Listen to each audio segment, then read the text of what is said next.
निळजे पालावा येथे धर्मराज फाउंडेशन आयोजित जय अंबिका सार्वजनिक नवरात्र उत्सव सालाबादप्रमाणे यंदाही मोठ्या उत्साहाच्या वातावरणात साजरा होत आहे।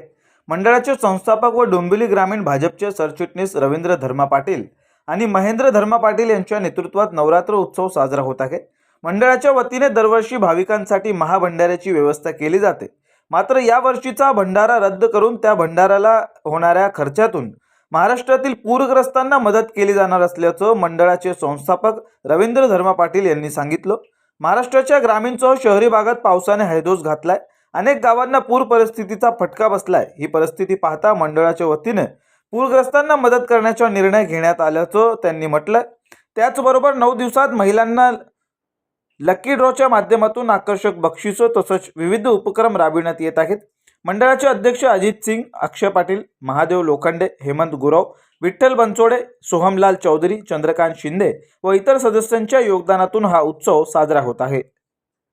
गेली 2012 पासून आम्ही धर्मराज फाउंडेशनच्या संयुक्त विद्यमानाने जय अंबिका सार्वजनिक नवरात्र उत्सव आम्ही साजरा करत असतो। सन्माननीय आमचे नेते रवींद्र चव्हाण साहेब यांच्या मार्गदर्शनाखाली आम्ही गेली 14 वर्ष कार्यक्रम साजरा करत असतो। या कार्यक्रमाच्या माध्यमातून आम्ही अनेक उपक्रम राबवत असतो। दरवर्षी मेडिक्लेम घेत असतो, वेगवेगळे उपक्रम राबवत असतो। इथल्या जनतेला काय हवं ते आम्ही देण्याचा प्रयत्न करतो।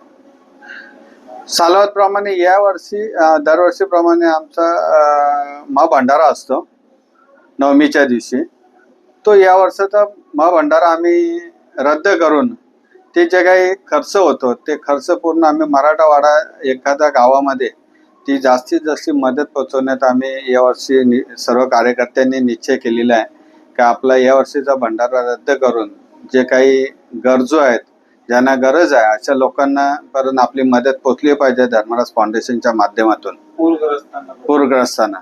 आणि आम्ही तो यावर्षी नवरात्री संपल्यानंतर लगेच 8-10 दिवसात ती मदत आम्ही कुठल्या तरी एका गावात नेऊन, तर आम्ही मागच्या वेळेला सांगलीमध्ये पूर आलेला त्यावेळेला आम्ही अशीच मदत केली होती। आणि या वेळेला आम्ही त्याच माध्यमात असं विचार केलेला आहे की आपण या वेळेला ही आपण मदत करूया आणि सर्व कार्यकर्त्यांच्या संमतीने आम्ही हा निर्णय घेतलेला आहे।